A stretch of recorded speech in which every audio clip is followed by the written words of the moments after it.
folks, this is your boy Quan here, and as a martial artist that's been doing this for about years now, like almost a full-on decade, and have been very observant and working multiple jobs, I can honestly say that I might have a good lead as to who should practice what martial art.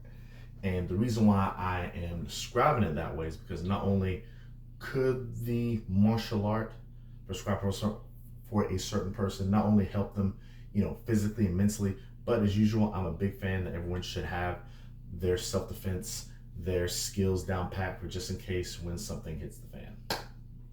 With that being said, here's some of my observations that I've made, that I've seen, and that I think would be a good way to test it out.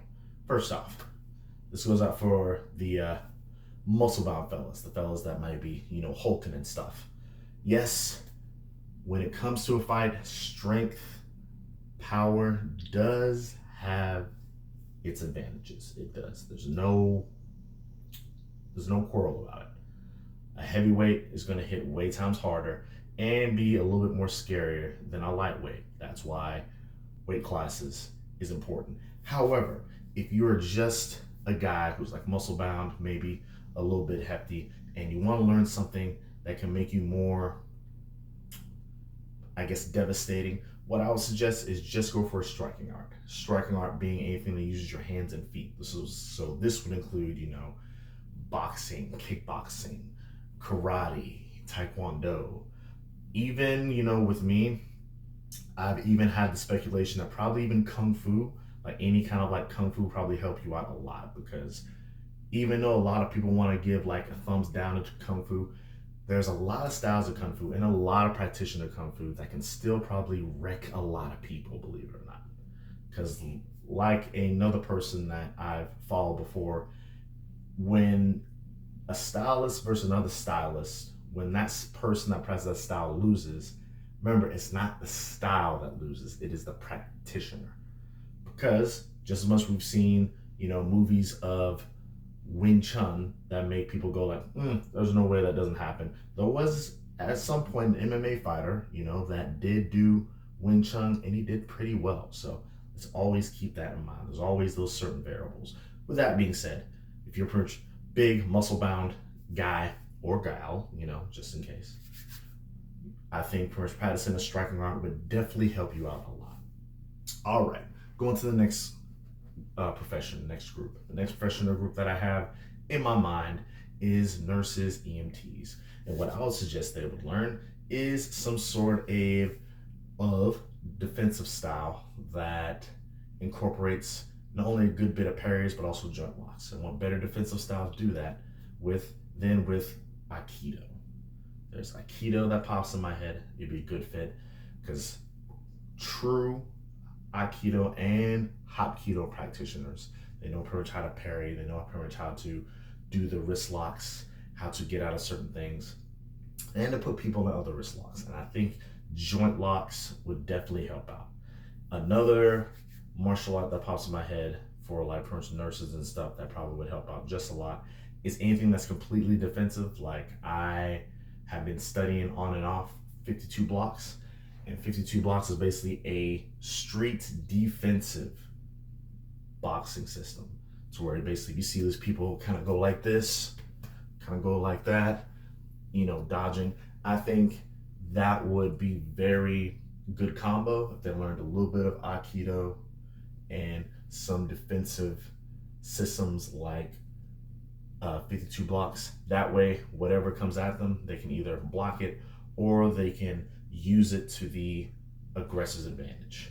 Now, this is only because that I've heard certain stories literally a little bit tee me off by the fact that pretty much nurses, they care for us, EMTs, they care for us, but when it comes to them defending themselves, that could be like a, blacklist of them not working anymore. And I find that very horrible, especially for the fact that, it kind of almost shows that even though the patient should be definitely a high priority, at the same time, I do feel that caregivers should definitely be a priority, because who's going to take care of them when there's no caregivers? And if no one wants to work when there's a risk that some of the horrible things can happen. Then that pretty much goes to show that we need to have balance. So that's pretty much how I would make balance with, nurses and EMTs in a certain situation. Is even though, yes, you want to learn the healing factors of it, please learn the defensive measures that you can take. And I would suggest Aikido, Hapkido, even some Jiu-Jitsu, or better yet, yeah, Jiu-Jitsu at some point, I pretty much would recommend as well. And then, of course, anything defensive against striking arts, pretty much 52 blocks. Even taking up a striking art and learning the dodges, the blocks, and the parries will probably help you out a lot. And that's pretty much my 2 cents on that. Let's see here.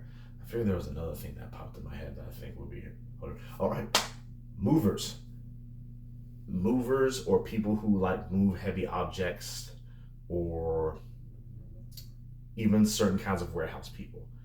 I would suggest, going with, a striking art as well.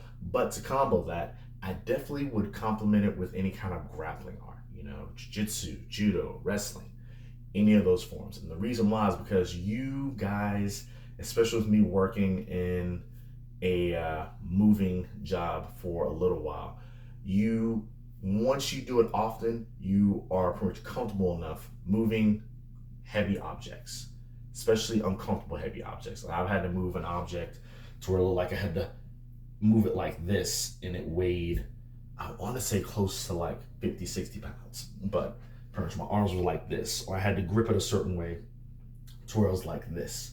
And that's what I would suggest if you are in the moving profession, or any profession that involves you moving heavy weights, especially at awkward weights. I'll suggest you learn a striking art to make sure you got those hands, but also gravitate toward a grappling art, because you already have the grip strength, you already have the hands. That's just going to pretty much do a loop that's going to feed into you, and will even probably improve how you lift certain things. Because now, instead of you lifting something and be like, this feels pretty heavy, but I think I manage it, you might also think in your head like, this feels pretty heavy, but I just see it being like, an opponent, and I'm just moving them here and carrying them this way.